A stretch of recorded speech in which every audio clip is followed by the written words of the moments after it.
1절에서 우리 8절까지 말씀을 우리 다 같이 보겠습니다. 오늘 본문은 바울이 그 순교 직전에 마지막으로 썼던 편지고요. 그 중에 마지막으로 하는 내용입니다. 그러면 사람이 아닌 말로 죽을 때 제일 솔직해진다고 얘기를 하죠. 그래서 이런 어떤 살인자들도 일평생 완전 범죄로 있다가 눈을 감기 그 순간에는 솔직한 얘기를 한다고 하지 않습니까? 그렇다면 이 전도자 바울이 마지막으로 어떤 얘기를 했냐 한번 보겠습니다. 디모데 4장 1절에 보니까 하나님 앞과 살아있는 자와 죽은 자를 심판하실 그리스도 예수 앞에서 그가 나타나실 것과 그의 나라를 두고 엄히 명하노니 너는 말씀을 전파하라. 때를 얻든지 못 얻든지 항상 힘쓰라. 범사에 오래 참음과 가르침으로 경책하며 경계하며 권하라. 때가 이르리니 사람이 바른 교훈을 받지 아니하며 귀가 가려워서 자기의 소욕을 따를 스승을 많이 두고 또 그 귀를 진리에서 돌이켜 허탄한 얘기를 따르리라. 그러나 너는 모든 일에 신중하여 고난을 받으며 전도자의 일을 하며 내 직무를 다하라. 전제와 같이 내가 벌써 부어지고 나의 떠날 기약이 가까웠도다. 나는 선한 싸움을 싸우고 나의 달려갈 길을 마치고 믿음을 지켰으니 이제 후로는 나를 위하여 의의 면류관이 예비되었으므로 주 곧 의로우신 재판장이 그날에 내게 주실 것이며 내게만 아니라 주의 나타나심을 사모하는 모든 자에게도니라. 아멘. 오늘은 전도운동에 세 가지 길이 있습니다. 지난주도 말씀드렸겠습니다만은 우리는 오직이란 한 길이죠. 그래서 설명을 하다 보니 세 가지 방향으로 우리가 말씀을 좀 나누게 될 겁니다. 자, 오늘 본문에 바울이 보니까요 굉장히 은혜도 되지만 부담스러운 단어가 있습니다. 2절에 이렇게 되어 있죠. 너는 말씀을 전파하라. 때를 얻든지 못 얻든지 항상 힘쓰라 라고 되어 있습니다. 전도를 얘기를 하죠. 이게 가능합니까? 24시 전도라고 하는 게요. 오늘 본문에 보니까 24시 전도를 얘기합니다. 때를 얻든지 못 얻든지 우리는 때가 되면 언젠간 하겠지 라고 얘기를 하는데 바울은 때를 얻지 못해도 해라 라고 얘기를 합니다. 이거는 무조건 해라 라는 말보다는 24시 전도를 얘기하는 거죠. 이게 가능하냐 라는 겁니다. 근데 바울이 이 얘기가 불가능한 것을 얘기했다면 이거는 그냥 넘어가면 되는데 일평생 하나님 앞에 섰던 전도자 바울이 했던 얘기입니다. 뭐냐? 때를 얻든지 못 얻든지 이 얘기를 합니다. 그죠? 하나님께서는 구원이라고 하는 하나님의 계획을 두고요 모든 것을 하나님이 움직이십니다. 이걸 보고 절대주권이라고 얘기를 합니다. 이 절대라는 단어는 하나님 앞에만 쓸 수 있는 단어입니다. 그죠? 우리 사람들이 뭘 잘못하면 절대 안 그럴게 이러잖아요. 그 말 믿으면 안 됩니다. 왜냐? 사람은 절대 안 그럴 수 없어요. 그래서 우리가 하나님을 절대자 그리고 주권자 이렇게 얘기를 하는 겁니다. 이 절대주권이라고 하는 것은 하나님의 허락 없이는 이루어지는 것은 아무것도 없습니다. 그거 맞죠? 우리가 이 하나님의 절대주권이라는 것을 인정하지 않으면 우리의 모든 신앙의 발판은 다 무너집니다. 모든 것은 하나님의 절대주권 속에서 움직이는데 이 절대주권이 구원이라고 하는 하나님의 절대 계획을 가지고 움직입니다. 이건 확실합니다. 그래서 우리가 언약을 잡는다고 할 때 내 기분대로 내가 필요한 것을 잡는 게 아니죠. 그래서 우리가 이 하나님의 구원 계획을 잡는 걸 보고 절대 언약이라고 얘기를 합니다.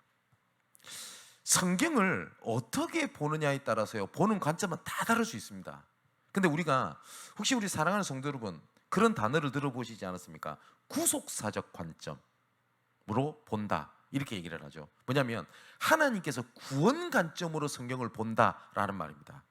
그런데 이거는 관점으로 본다 우리가 그렇게 표현합니다만은 성경은 구속사로 보아야 정확합니다.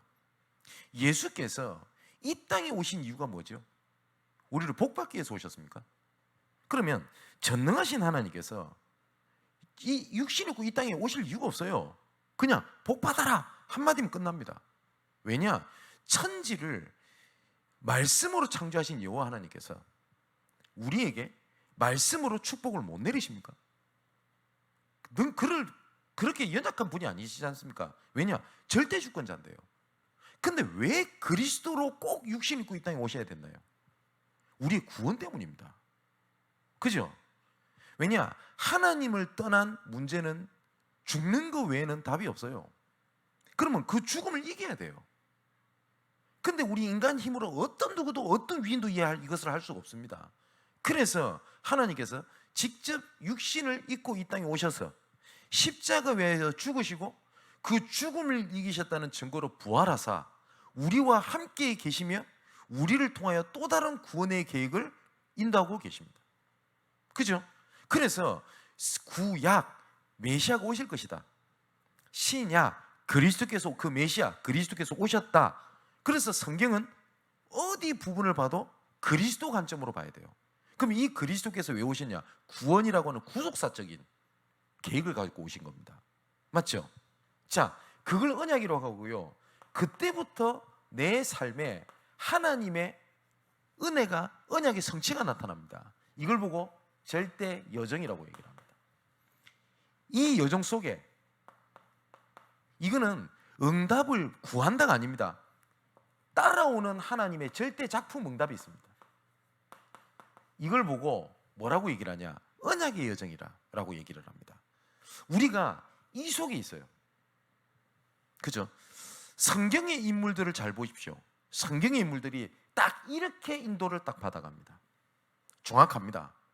우리가 이거를 용어를 붙이기를 CVDIP 이렇게 얘기하잖아요. 그 단어를 외우는 게 중요한 게 아니고 그 내용이 딱 이 내용입니다. 하나님께서 무엇을 위하여 24시 함께 하시냐? 구원이라는 걸 통해서 지금도 역사하십니다. 그죠? 그래서 하나님께서 진짜 원하시는 것이 뭐냐? 전도 운동입니다. 우리는 전도를 많이 하자 이 말을 얘기하는 게 아닙니다.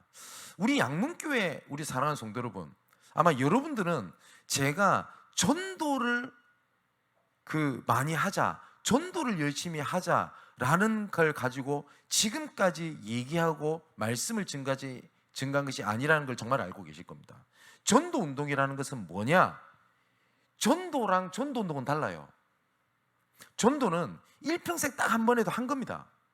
나쁜 동기든 좋은 동기든 어쨌든 교회 가자 한마디 했다, 전도 한 겁니다. 근데 우리는 그걸 하자는 게 아니거든요. 전도 운동을 하자는 겁니다. 전도 운동은 뭐냐? 살든지 죽든지 밥을 먹든지 안 먹든지 모든 내가 생활을 움직이는 것 모든 것들이 뭘로 연결시켜서 하는 걸 전도 운동이라냐? 전도 관점으로 보는 거예요. 왜냐? 성경이 구속사적으로 쓰여져 있다니까요. 지금도 하나님께서는 디모데전서 2장 4절에 보면 하나님께서는 지금도 모든 사람이 구원받기를 원하신다 라고 말씀하고 계십니다. 이것 때문에 하나님 지구를 움직이시는 겁니다. 자, 그렇다면 우리가 24시간 전도가 가능하냐? 가능합니다. 그죠? 많은 사람들이 그냥 사는 것처럼 보이지만 다 방향이 다 달라요. 다 방향이 다릅니다. 제가 어디서 글을 읽었는데 어떤 어린아이가 집이 가난했대요. 그러니까 요새 랩런트들 잘 모르죠? 옛날에 재래식 화장실 압니까? 빠지면 큰일 납니다. 일명 똥도 고른다 그러잖아요. 그런 재래식 화장실에서 살았나 봐요. 저도 거기서 살았습니다. 어릴 때. 저도 어릴 때 화장실이 재래식 화장실이었어요. 그러니까 밤에 화장실 가면 얼마나 무섭습니까? 냄새나고. 근데 어느 날 친구 집에 놀러 간 거예요, 이 아이가. 근데 수세식 화장실이 있는 걸 본 겁니다. 충격받았어요. 그래서 이 친구한테 딱 뭐 하나 들어갔냐? 내가 이런 데서 살아야 되겠다. 열심히 공부를 했습니다. 그리고 좋은 대학을 갔고 좋은 직장을 갔어요. 그래서 진짜 수세식 화장실이 있는 집을 딱 산 겁니다. 얼마나 기분 좋겠어요. 그죠? 시간이 좀 지나고 이제는 자녀도 낳고 이러니까 집이 좀 복잡할 거 아닙니까? 어느 날 친구 집에 또 놀러 갔어요. 보니까 화장실이 2개 있네. 요새 2개 있는 집 많잖아요. 그걸 보고 부럽다. 그래서 또 열심히 돈을 모았어요. 그래서 화장실 2개 있는 집을 샀습니다. 드디어. 그죠? 그러고 있다가 이제 나이가 들어서 이제는 죽게 되고 그 아파트를 자식한테 물려줬어요. 네. 주변 사람이 이렇게 생각했을 겁니다. 열심히 살았다. 맞죠? 돈 많이 벌었다. 그랬을 겁니다. 근데 이 사람은 화장실 중심으로 산 거예요. 그죠? 어떤 사람은 굉장히 열심히 일하는 걸 봤어요. 제가 이번에 어떤 글을 읽었는데 어떤 여자 직원이 회사에 입사를 했답니다. 그냥 다른 주변에서 다 챙겨주겠죠. 그래서 이젠 친해지니까 어떻게 합니까? 점심시간이 되면 식사 같이 합시다. 이렇게 하는 게 대화가 일상이겠죠. 근데 처음에 이 아가씨가 그러더래요. 저는 따로 먹을게요. 그래서 많은 사람이 생각했답니다. 식단 조절하는가 보다. 다이어트 한다고. 근데 이것도 한두 번이지. 점심시간이 되면 이 사람은 단 한 번도 사람들이랑 식사를 안 하는 거예요. 근데 온갖 추측이 난무한 겁니다. 우리를 무시하나? 우리가 싫은가? 그럼 나도 이 사람 챙겨줄 수가 없지. 여러 가지 사건이 일어나는 거예요. 그러다가 어떤 회사에 같이 근무하는 어떤 사람이 식사를 하고 이제는 운동을 할 겸 회사에 그 계단을 걸어서 이렇게 올라갔다고 합니다. 근데 그 중간에 아까 식사 같이 안 하는 그 여자 직원 목소리가 들리더래요. 그래서 누구랑 대화를 하고 있답니다. 그래서 가만히 딱 보니까 어떤 그 청소부 직원 하는 남자랑 이렇게 식사를 하면서 챙겨주고 이렇게 하고 있더래요. 근데 알고 봤더니 이 아가씨가 자기 친동생인 거예요. 정신지체 장애. 그러니까 초등학생 정도밖에 지능이 안 되니까 직장을 못 구하잖아요. 근데 어떻게 청소부로 직장이 된 거예요. 근데 이 누나가 이 동생을 챙기고 싶어가지고 우리 동생이 근무하는 빌딩의 회사가 뭐가 있냐라고 알아봐서 그 길을 이직을 했던 거였어요. 그래서 이 동생을 챙긴다고 이 사람이 식사를 안 했던 겁니다. 그래서 이 동료가 물어봤대요. 그럼 진작 얘기하지. 그랬더니 이 여자 직원이 웃으면서 그렇게 얘기를 하더래요. 너무 신경 쓸까 봐, 불편해 하실까 봐 내가 말을 못했다고, 죄송하다고 했던 사연을 제가 듣게 됐거든요. 여러분 어떤 생각이 드십니까? 어떤 사람은 이 사람은 인간관계가 잘 안 됐어 라고 봤지만 이 사람은 그렇게 본 게 아니죠. 그죠? 우리가 똑같습니다. 우리가 신앙생활하는 것도 어떤 사람은 열심히 한다, 어떤 사람은 다 이렇게 기도 많이 한다. 예, 중요합니다. 그죠? 저도 사람을 많이 만나다 보니까 이런 소개로 사람을 만나는 경우가 많아요. 목사님, 저 사람은 어마무시하게 예수 잘 믿는데요. 만나보면 그런 것처럼 보여요. 그런데 결론 부분에 좀 말씀드리겠습니다만은 지난주도 말씀을 드렸죠.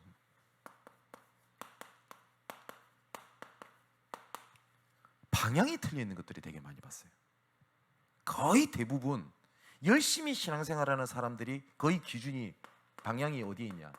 나라고 하는 게 잡히는 걸 봤어요. 내가 복을 받고, 내가 응답받고, 내가 축복받고. 그런데 하나님께서는 나를 넘어서 하나님께서는 민족을 향해 하는 계획이 있거든요. 하나님께서 아브라함을 축복하실 때 하신 말씀입니다. 내가 너에게 복을 내려 모든 민족이 복을 얻게 하겠다. 하나님께서는 아브라함에게 너에게 복을 주겠다 안 했습니다. 아브라함, 이삭, 야곱, 요셉 모든 처음에 신앙의 표본이라고 할 수 있는 이 사람들에게 공통적으로 하신 말씀이 있습니다. 너에게 복을 내려 어떻게 해요? 민족이, 열방이 복을 얻게 하겠다. 방향이 나를 통하여 어디요? 민족이, 나를 통하여 시대가, 나를 통하여 세계가, 그게 하나님의 방향인데 많은 사람들이 민다하면서 뭔지 압니까? 나요, 나. 내가 먼저 복을 받아야 돼요. 내가 먼저 살아야 돼요. 내가 죽을 것 같은 거예요. 여러분 어떤 생각이 드십니까? 방향이 틀렸잖아요. 그죠? 바울도 오늘 얘기하잖아요. 때를 얻든지 못 얻든지 항상 힘쓰라. 그러면서 무슨 얘기를 하냐면 6절에 이렇게 돼 있죠. 전제와 같이 내가 벌써 부어지고 나의 떠날 기약에 가까웠도다. 나는 선한 싸움을 싸우고 나의 달려갈 길을 마치고 믿음을 지켰으니 이제 후로는 나를 위하여 의의 면류관이 예비되어 있다. 바울이 이때 썼던 때가 언제냐면요, 사도행전 9장에 스데반이 돌 맞아 죽을 때 증인으로 섰던 청년 사울의 젊을 때가 아닙니다. 이때는 노인 바울입니다. 여기도 보니까 떠날 기약이 다가왔다라고 바울이 말할 만큼 자기가 순교의 때가 다가왔다는 것을 자기도 피부로 느끼고 있었을 때입니다. 노인 바울입니다. 그리고 이렇게 투옥 이후에 약 2년 뒤에 바울은 로마에서 참수를 당해서 순교를 하게 되거든요. 노인 바울입니다. 근데 이 바울이 뭐라고 얘기를 하냐면 전제와 같이 내가 벌써 부어지고 라고 돼 있어요. 이 전제라고 하는 거는 옛날 성경에는 관제라고 번역이 돼 있고요, 이거는 제사를 지낼 때 쓰는 기름을 얘기합니다. 그러니까 하나님 앞에 제사를 지낼 때 보면 다 태워야 되거든요. 향을 내뿜어야 되기 때문에. 근데 지금처럼 뭐 토치라든지 화력이 센 불이 있었습니다만은 이때는 그런 게 없잖아요. 그 모닥불 같은 거 피워가지고 그 소라든지 양을 활활 타오르게 할 수가 없단 말이에요. 그래서 제사를 지낼 때 온전히 소화를 시키기, 그러니까 완전히 다 태우기 위하여 기름을 부었어요. 그 제사용 기름입니다. 그게 전제입니다. 그러면 똑같은 표현으로 다시 읽으면 어떠냐면 내가 기름이 부어지는 것 같이 내가 다 벌써 부어지고 나의 떠날 기약이 다가왔다 라고 얘기를 하는 거예요. 바울은 뭐냐면 내가 다 모든 걸 인생에 쏟아 부었어. 그러면서 뭐라고 얘기를 하죠? 나는 선한 싸움을 싸우고 나의 달려갈 길을 이제 마치고 믿음을 지켰다 라고 얘기를 합니다. 근데 바울이 그 믿음을 지켰다고 하는 것이 나를 위한 믿음이었나요? 이 내용은 또 어디서 알 수 있냐면 빌립보서 3장에 알 수 있어요. 바울이 뭐라고 얘기를 하냐면요, 빌립보서 3장에는요 내가 이미 얻었담도 아니요 이미 이뤘담도 아니라 내가 주께서 주신 그 표대, 그 표대를 향해서 난 지금도 뒤를 쳐다보지 않고 내가 달려가노라. 바울이 이 표현을 하거든요. 바울은 오직 한 길을 봤어요. 이걸 위하여 모든 걸 살았어요. 그게 뭐였냐? 구원입니다. 이게 바울의 방향이었습니다. 그렇다면 우리가 올바르게 전도 운동을 위하여 세 가지 길의 올바른 방향을 맞춰야 되겠죠. 자, 그러면 그 내용을 가지고 우리 본론의 몇 가지를 보겠습니다. 가장 첫 번째가 뭐냐?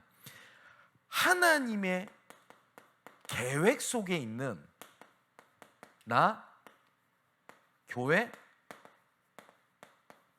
현장입니다. 이게 무슨 말이냐면 나 교회 현장에 여러분들이 속해 있잖아요. 그죠? 뭐 내가 잘 지낸다 못 지낸다 이걸 떠나서요. 뭐 이번에 보니까 뭐 목사님 저는 잘 못 지내고 있는 것 같습니다 라고 저한테 얘기를 하시는 분도 계신데 이건 내 생각이고요. 근데 중요한 것은 하나님의 계획이 있는 건 맞잖아요. 내가 뭐 힘들든 어렵든지 간에 여기에 모든 하나님의 문이 있다라는 거거든요. 그게 첫 번째 전도운동에서 확인해야 될 첫 번째 길입니다. 그 말은 무슨 말이냐? 모든 사람, 두 번째로 모든 장소, 그리고 모든 일, 사건, 여기에는 하나님의 계획이 있다. 근데 그 계획이 당장 눈에 안 보여도 돼요. 그 계획은 앞에 말씀드렸죠. 하나님의 구원 계획이 있다. 여기에 대한 첫 번째 보는 눈입니다. 자, 이걸 두고요 하나님께서는 나 교회 현장에 이 속에 있기만 하면 돼요. 이 계획 속에.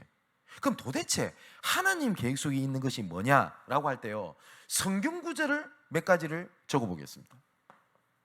요한복음 15장 1절에서 16절에 예수님께서 이렇게 말씀하셨습니다. 3절부터 보면요, 너희는 내가 일러준 말로 이미 깨끗하여졌으니. 아니, 나는 문제가 많다라고 얘기를 하는데 예수님께서 뭐라고 말씀하시냐? 너희는 내가 일러준 말로 이미 깨끗해졌다, 문제없다, 흠이 없다, 의롭다, 이렇게 말씀을 하셨어요. 그러면서 4절에 뭐라고 말씀하시냐? 내 안에 거하라, 나도 너희 안에 거하리라. 가지가 포도나무에 붙어있지 아니하면 스스로 열매를 맺을 수 없음같이 너희도 내 안에 있지 아니하면 그러하리라. 나는 포도나무요 너희는 가지라. 그가 내 안에, 내가 그 안에 거하면 사람이 열매를 많이 맺나니 나를 떠나서는 너희가 뭐요? 아무것도 할 수 없음이니라. 자, 예수님께서 뭐래요? 나를 떠나서는 힘들 거야 라고 말씀하셨어요. 그런 게 아니고요, 뭐라고요? 아무것도 할 수 없음이니라. 이게 하나님과 우리가의 관계입니다. 우리가 하나님을 떠나서는 아무것도 못하는 존재입니다. 그게 뭐죠? 창세기 3장 문제. 하나님을 떠나서 에덴 동산에 쫓겨난 거 아닙니까? 그죠? 그때부터는 아무것도 아닌 존재가 됐어요. 자, 9절에 이렇게 돼 있죠. 아버지께서 나를 사랑하신 것 같이 나도 너희를 사랑하였으니 나의 사랑 안에 거하라. 이제부터 15절에는 이제부터는 너희를 종이라 하지 아니하리니 종은 주인이 하는 것을 알지 못함이라. 너희를 친구라 하였노니 내가 내 아버지께 들은 것을 다 너희에게 알게 하렸습니다. 여기 보니까 붙어 있으라라고 말씀하시면서 붙어 있어야 될 이유도 내가 알게 하겠다라고 말씀하시죠. 그래서 16절에 너희가 나를 택한 것이 아니요 내가 너희를 택하여 세웠나니 이는 너희로 가서 열매를 맺게 하고 또 너희 열매가 항상 있게 하여 내 이름으로 아버지께 무엇을 구하든지 다 받게 하려 합니다. 여기 보니까 뭐라고요? 내 안에 거해라 라고 하면서 내가 다 알게 될 것이다. 너희는 이제부터 종이 아니라 하나다라고 말씀하신 거예요. 하나님께서 붙어 있으니까. 그러니까 우리가 예수님과 똑같은 존재다 이런 말이 아니라 하나님과 연합한 자다라고 되어 있습니다. 자, 또 한 번 봅시다.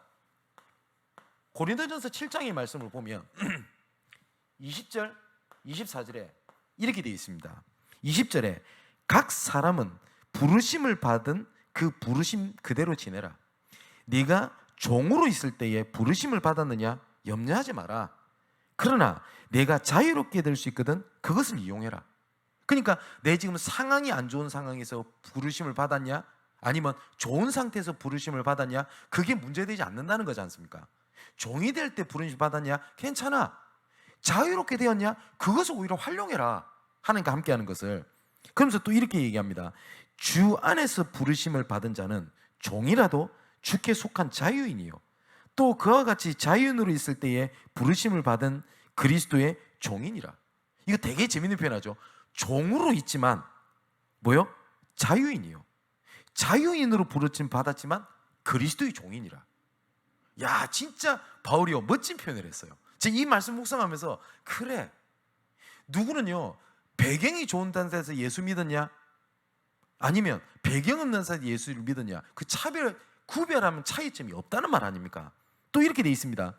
그러면서 이렇게 얘기를 해요. 23절에 너희는 값으로 사신 것이니 사람들의 종이 되지 마라.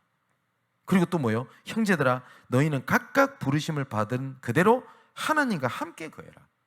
그러면 내가 종으로 부르심을 받았냐 자유함으로 부르심을 받았냐 아니면 내가 어떠한 상황에서 부르심을 받았냐가 중요한 게 아니라 뭐라고요? 하나님과 함께 거하는 것 속에서 부르심을 받았다라고 얘기를 합니다. 자, 한 구절 더 볼까요? 요한일서 2장 24절에서 28절까지 말씀 한번 보십시다. 여기 또 뭐라고 되어 있냐? 24절에 너희는 처음부터 들은 것을 너희 안에 거하게 해라. 처음부터 들은 것이 너희 안에 거하면 너희가 아들과 아버지 안에 거하리라. 처음에 들은 것을 네 마음속에 두게 되면 너희가 아들과 아버지 안에 거하게 될 것이다. 자, 잘 한번 읽어보세요. 그가 우리에게 약속하신 것은 이것이니 영원한 생명이니라. 너희는 주께 받은 바 기름 부음이 너희 안에 거하나니 아무도 너희를 가르칠 필요가 없고 오직 그의 기름 부음이 모든 것을 너희에게 가르치며 참되고 거짓이 없으니 너희를 가르치신 그대로 주 안에 거하라. 자, 여기 보니까 아무도 너희를 가르칠 필요 없고 이 말을 또 오해해가지고 야 나를 가르치지 마라 나는 혼자 깨닫는다 이 얘기를 하는 게 아니죠. 세상의 방법, 세상의 이런 가르침들 같은 거에 휘둘릴 이유가 없다 이 말 아닙니까? 그러면서 28절에 자녀들아 이제 그의 안에 거하라. 이는 주께서 나타나신 바 되면 그가 강림하실 때에 우리로 담대함을 얻어 그 앞에서 부끄럽지 않게 하게 하려 함이니라. 여기에 계속 나오는 게 있습니다. 함께입니다. 그죠? 거해라 라고 하시는 겁니다. 근데 하나님께서 함께하는 하나님의 방법의 근본이 어디인지 아세요? 그게 예배입니다. 자, 이 말은 제가 몇 번 말씀드리죠. 목사님이 예배 때 좀 사람이 많이 모였으면 좋겠다, 이런 수준 낮은 거 갖고 얘기하는 게 아닙니다. 창세기 3장 15절에 원시 복음을 주신 이후부터 지금까지 하나님께서 주의 자녀를 이끄시는 하나님의 방법이 예배입니다. 그죠? 근데 이걸 놓치고 내가 하나님의 인도를 받겠다, 하나님의 계획을 보겠다, 그죠? 그럼 됩니까? 아니죠. 요한복음 15장에도 말씀드렸잖아요. 너희를 종이라 하지 않겠다. 그리고 종은 주인이 하는 것을 아무것도 모르지만 내가 너희를 친구로 하겠다. 친구는 친구가 하는 일을 다 안다. 그럼 무슨 말씀을 하신 거죠? 내 안에 거하기만 하면 내가 네 모든 것을 알게 하겠다. 그게 하나님의 방법이 예배라니까요. 근데 이 예배를 놓치고 내가 인도를 받겠다, 내가 이 예배를 놓치고 내가 언약을 붙잡았다, 사실상 그거는 틀린 거 아닙니까? 그죠? 그래서 전도운동의 가장 첫 번째 길이 뭐냐? 모든 것 속에 하나님의 계획이 있다라는 믿음입니다. 그리고 하나님께서 그걸 알게 하시는데 말씀을 통해서 알게 하신다. 두 번째입니다. 그러면 그때부터 딱 뭐가 이루어지냐? 어느 날 사건이 이루어질 겁니다. 좋은 거든 안 좋은 거든. 이때가 뭐냐? 하나님의 중요한 전환점, 시간표가 딱 되는 겁니다. 자, 그럼 성경을 한번 봅시다. 사도행전 1장 12절에서 14절의 말씀 보니까 이때 초대교회에게는요 어마어마한 사건이 벌어지게 됩니다. 뭐죠? 예수 그리스도께서 승천하신 겁니다. 물론 승천하시면서 약속을 하셨겠습니다만은 초대교회 사람들이 당장 바라보던 표대가 없어진 것 같은 공허한 마음도 들었을 거예요. 근데 이 사람들이 약속을 붙잡고 모인 겁니다. 이때 모이면 죽습니다. 가지 마라, 금종려. 또 가냐? 그럼 얻어 때리고요. 계속 간다? 죽이는 거예요. 자, 그랬더니 이렇게 모였는데 사도행전 2장 1절에 47절에 보니까 하나님의 중요한 시간표가 같다고 봅니다. 뭐라고 되어 있죠? 오순절 날이 이미 이르매 라고 되어 있거든요. 이때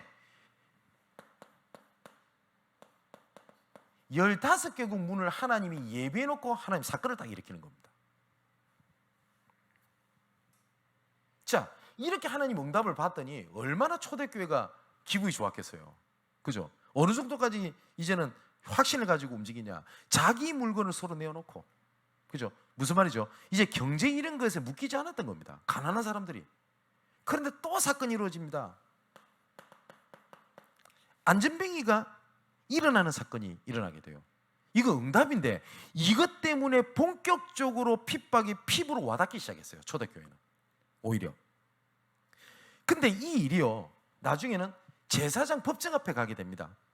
4장으로 딱 넘어가면 4장 23절에서 31절의 말씀을 딱 보면 이렇게 돼 있어요. 23절에 사도들이 모임에 그 동료에게 가서 제사장들과 장로들의 말을 다 알리니 하나님의 권능과 뜻대로 이루려고 예정하신 그것을 행하려고 이 성에 다 모였다.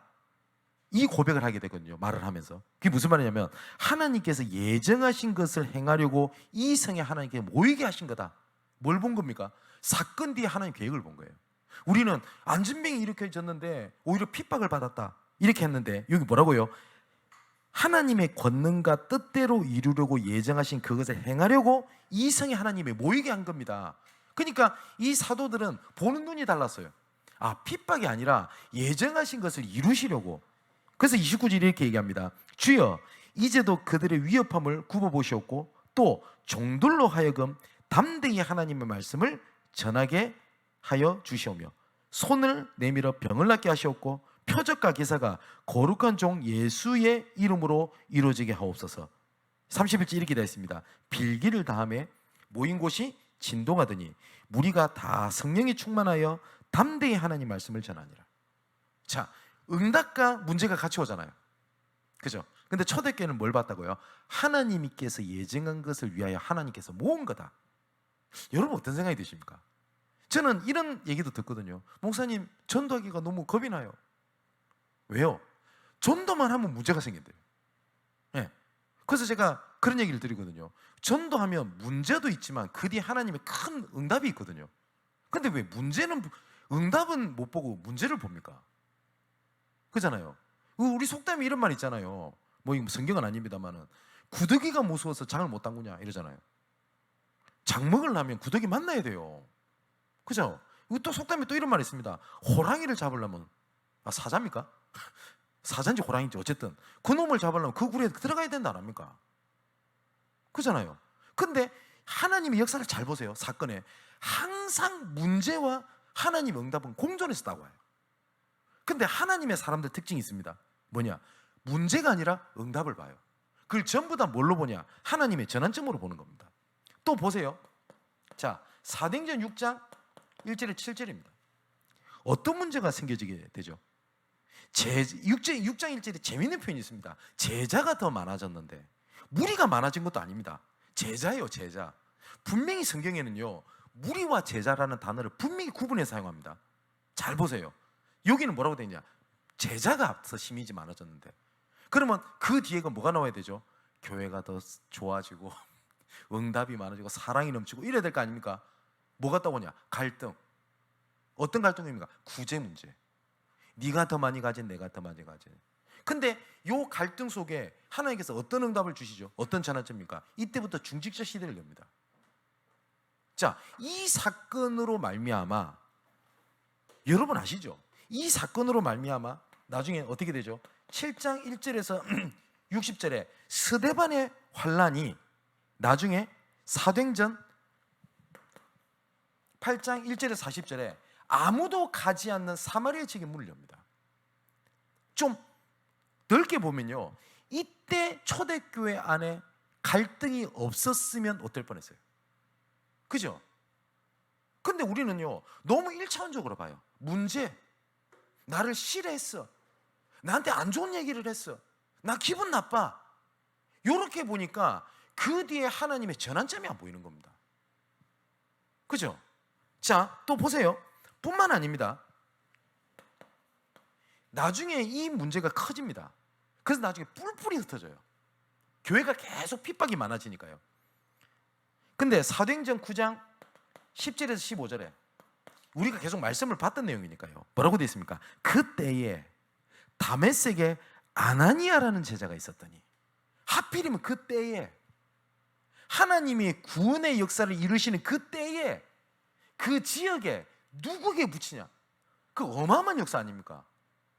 그죠? 하나님께서 구원을 작정하시기 위하여 하나님께서 사건을 막 일으켰는데 하필이면 그 일을 우리 교회에, 우리 중직자를 통하여, 혹은 나에게, 이걸 기적입니다. 그죠? 이게 전환점이거든요. 자,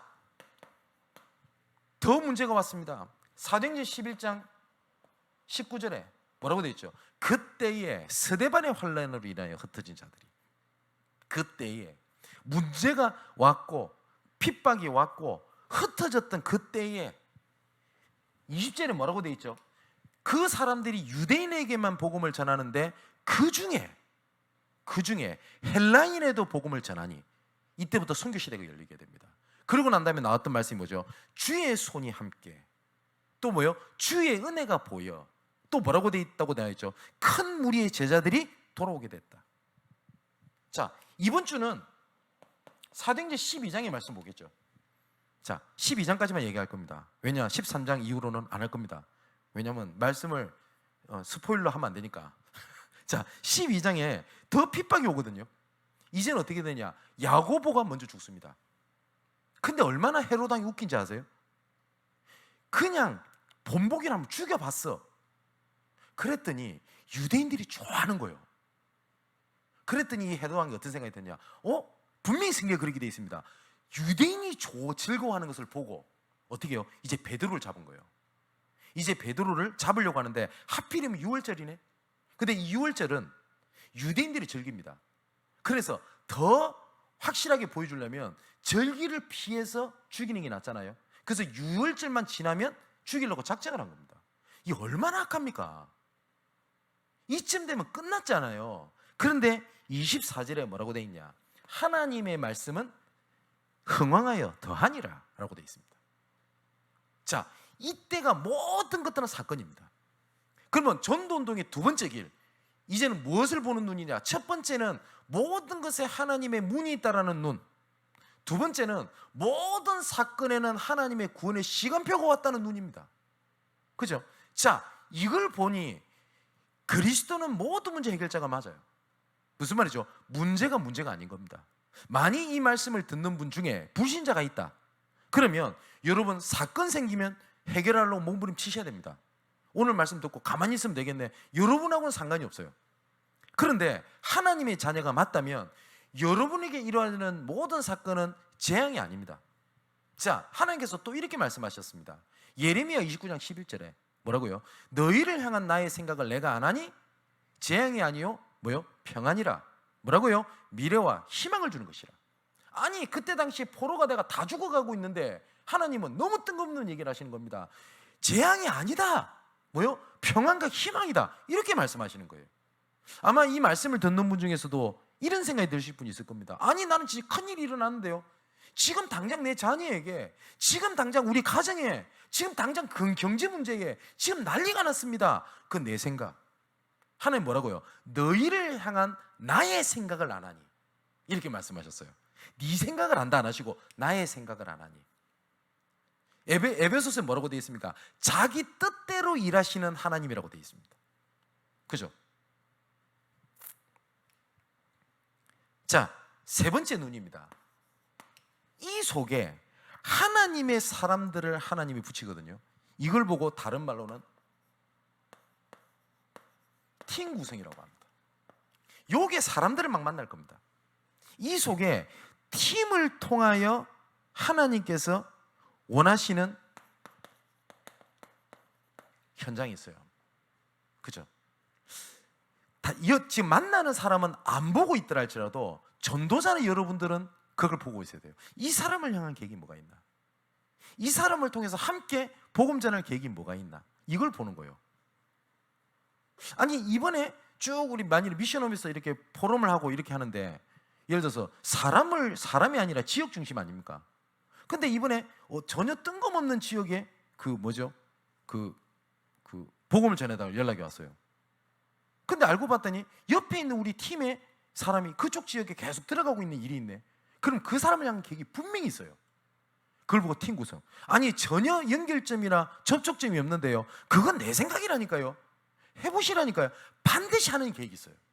반드시. 자, 그럼 또 성경을 보겠습니다. 사도행전 2장 41절 42절에 보니까 사도의 가르침을 받아, 일이 되어 있거든요. 이 팀입니다. 이 팀이 움직였더니 어떤 일이죠? 3천 제자. 자, 아까도 봤다시피 사도행전 6장 1절에 7절에 보니까 중직자를 세우죠. 이 중직자 팀이 사도들이 절대 보지 못하는 빈 곳, 버려진 곳, 방치된 곳까지 하나님의 문을 계속 열어가신 장면이 나옵니다. 그 결과로 아까도 말씀드렸듯이 사도행전 8장 어떻게 됩니까? 사마리아로. 그리고 사도행전 17장 1절을 보니까 여기에 보면 어떻게 되냐면 저희가 이렇게 되어 있습니다. 그러니까 그 바울이 1차 전도에, 그러니까 예루살렘 회의, 사도행전 15장 앞에까지는 어떻게 되어 있냐면 우리가 라는 단어가 계속 반복돼서 나옵니다. 우리가. 그리고 저희가 이런 단어가 나오고요. 그 다음에 그 이후로는 저희가 라는 단어로 이렇게 나오게 됩니다. 이거 3인칭 복수, 1인칭 복수죠. 그러면 뭐가 있었다는 거죠? 팀으로 움직였다는 말입니다. 그죠? 그리고 나중에 사도행전 19장 8절에서 20절의 말씀 보니까 어떻게 되냐? 말씀을 듣는 사람들 중에 핍박하는 사람도 나타나요. 그래서 어떻게 합니까? 제자를 따로 세워 두란노 소원에서 2년 동안 말씀을 강론하게 되니 아시아에 사는 헬라인이나 유대인이나 다 주의 말씀을 들었다라고 되어 있습니다.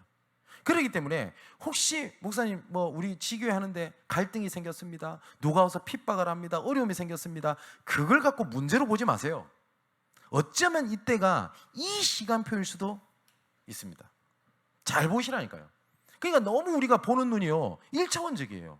문제가 왔다, 어떻게 나한테 저런 말을 할 수 있냐, 또 이럽니다. 내가 이 교회에서 얼마나 헌신했는데 나를 어떻게 이리 대할 수 있냐.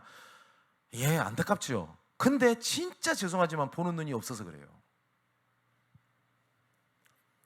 또 어떻게 있죠? 로마서 16장에 우리가 잘 알다시피 이런 일꾼들의 팀들이 쫙 돼 있는 겁니다. 이걸 정확히 말하면 방향에 대한 눈입니다. 그죠? 모든 것은 하나님의 계획이 있다. 모든 것에는 저 사람이 아무리 문제 있는 것처럼 보여도 문이 있다. 모든 만남, 그리고 내가 섬기는 교회, 그리고 내가 있는 이것, 모든 것들에 눈이 있다. 근데 하나님이 중요한 시간표 때는 하나님은 항상 사건을 일으킵니다. 응답이든 축복이든 좋은 일이든 안 좋은 일이든 모든 것들이 하나님의 구원 계획을 이루는 하나님의 전환점이다. 두 번째, 이 속에 하나님의 팀이 딱 있어요. 여러분이 만일에 내가 친해서 팀 된 거 말고 내가 말을 해서 팀이 된 거 그런 거 말고요. 그건 아무나 하고요. 뭐 그게 틀렸다기보다는 그건 좀 미안하지만 좀 낮은 수준이고 그거하고 상관없이 내가 일평생 전도가 통하고 선교가 통하는 한 사람이 있다? 여러분, 말씀을 듣는 귀, 현장을 보는 눈, 여러분은 오는 축복이 다를걸요. 저 단언할 수 있습니다. 그죠? 있다니까요, 분명히. 자, 그렇다면 마지막 결론. 조금 내가 교회에서 보는 내 눈이 좀 바뀔 필요가 있겠죠. 그죠? 그리고 현장업에서 일어나는 것들 눈이 조금 바뀔 필요가 있을 겁니다. 그리고 가정과 가문에서 있는 이것도 조금 바뀔 이유가 있겠죠. 아까도 말씀드렸듯이 마지막 결론에서 제일 중요한 거는 열심히 한다 안 한다가 중요한 게 아니에요. 그리고 저는 방향도 없이 무조건 열심히 하는 사람 보면 불안합니다. 진짜 불안해요. 여러분, 강릉 쪽으로 가려면 영동고속도로를 타야 돼요. 그죠? 그런데 서쪽으로 가면 어떻게 돼요? 안 되죠. 근데 열심히 가. 큰일 납니다, 그거. 그죠? 중요한 건 뭐냐? 방향이에요. 제가 매번 말씀 안 드립니까? 망대를 세워라. 예, 망대를 세웁시다 그래요. 어떻게 해요? 그냥 막이네요. 그죠? 높게, 화려하게 그렇게 세우란 말입니까? 아닙니다. 방향이에요, 방향. 전망대를 세워야 되겠는데 요 앞에가 너무 경치가 좋아. 그럼 요 앞에다가 망대를 세워야지. 저 뒤에 보니까 뭐 이상한 데가 있네. 뭐 쓰레기장 이런 거. 그에다 망대를 떡 세워놓으면 됩니까? 세울수록 문제가 되는데. 그렇지 않습니까? 첫 번째 방향이고, 두 번째는 이 방향에 누가 있냐는 겁니다. 누가. 그걸 보고 파수꾼이라고 얘기를 하죠. 누가 있냐는 겁니다. 세 번째는 이 방향을 세워놓고 계속 어떻게 돼요? 군인 같은 경우는 본부랑 계속 연결이 돼야 돼요. 그죠? 그때 상황이 다르기 때문에 내가 이 지역에 오래 살았기 때문에 이 지역을 다 안다? 이것이 굉장히 발판이 될 수도 있지만 이게 굉장히 불신앙이 될 수 있어요. 잘 안다고 하는 게. 전도 현장 가보면, 특히 해외를 가면요, 해외에 오래 살았던 사람들이 전도를 더 못하는 경우들 더 많이 봐요. 이 나라를 너무 잘 알아요. 너무 잘 알아. 너무 잘 안다고 하는 것이 불신앙인지 모르고 갖고 있는 것들 되게 많아요. 그래서 계속 소통이 되어져야 돼요. 그죠? 올바르게 전도운동을 하면요, 내가 한 군데 현장을 10번 가도 10번 다 다르게 보여요. 왜냐? 상황, 현실은요 계속 급변합니다. 그렇지 않습니까? 얼마 전에 초등학생들이 딱 지나가면서 하는 얘기를 듣고 되게 우셨어요. 왜냐니까 한 4, 5학년쯤 되려나? 그 애가 한 1, 2학년쯤 애들 동생을 좀 데리고 가요. 근데 이 동생이 뭔 말 하니까 잘 못 알아들어. 그 4, 5학년 애가 뭐라지 압니까? 아이씨, 안 통하네. 세대 차이가 나고 이러더라고요. 그 말 듣고 웃었어요, 제가. 그러면서 이때도 차이가 많이 나는구나. 그죠? 근데 내가 잘 안다? 지금 내가 이 가정을 내가 잘 알고 내 남편을 너무 잘 알아. 저 남편은 절대 예수믿을 인간이 아니에요. 이런 식이에요. 내가 우리 아이를 아는데 얘는 절대 아닙니다. 그래요. 전사님 뭐라고 얘기하면 전사님 잘 몰라서 그런데 내가 이걸 진짜 아는데 이럽니다. 이거 굉장히 무서운 거 아닙니까? 그죠? 그래서 뭘 해야 되냐? 세 번째, 소통이 돼야 돼요. 어떻게 했냐? 하나님과 내가 소통이 돼야 돼요. 두 번째, 하나님의 사람과 하나님의 사람이 소통이 돼야 돼요. 세 번째, 그 사람과 현장의 시대 흐름이 소통이 돼야 돼요. 그래야지 올바른 망대를 세우는 겁니다. 정말 굳이 제가 세 가지 길 이렇게 얘기를 했는데 이거는 전체를 함께 봐야 되는 거죠. 가장 첫 번째, 모든 것 속에는 하나님 계획이 있다. 그래서 하나님 계획 속에 머물러 있는 예배 축복 놓치지 마라. 두 번째, 하나님은 사건을 일으킨다. 그게 하나님의 전환점이다. 이제는 본격적으로 전도운동을 파고들기 위해서 하나님의 사람을 붙인다. 이 사람을 통하여, 그죠? 이걸 보고 아까 망대를 세운다고 얘기를 하는 겁니다. 중요한 응답을 확인하고 누리게 되는 여러분 되시기를 주님의 이름으로 축원을 드립니다. 기도하겠습니다. 아버지 하나님께 감사함을 드립니다. 때를 얻든지 못 얻든지 항상 힘쓰는, 그리고 이것을 위하여 하나님의 열심히 우리와 함께 계시는 24시를 놓치지 않게 하여 주옵소서. 우리의 삶이 모든 것이 하나님의 계획 속에 있는 줄 믿습니다. 이 속에 하나님의 문이 있고 하나님의 시간표가 있는 줄 믿습니다. 보고만 있게 하시고 말씀의 자리에, 말씀의 흐름 속에만 있게 하여 주옵소서. 우리에게 일어나는 사건은 하나님의 시간표요, 하나님의 전환점임을 믿습니다. 혹시 이 말씀을 듣는 가운데 여러 사건을 만난 자가 있거든, 그 사건을 보는 것이 아니라 그 뒤에 하나님의 전환점을 보는 눈이 열리게 하여 주옵소서. 모든 사람은 안 된다고 하는 그때에 하나님의 언약 붙잡은 한 전도자로 남게 하시고, 모든 사람은 포기하는 그 중에 하나님의 언약 붙잡고 전도운동하는 남은 자로 서게 하여 주옵소서. 이제 현장의 한 팀, 제자, 시팀을 만나게 하셔서 올바르게 영원히 지속할 망대를 세우고 지속하는 은혜가 각 현장마다 있게 하여 주옵소서. 살아계신 예수 그리스도 이름으로 기도하옵나이다. 아멘.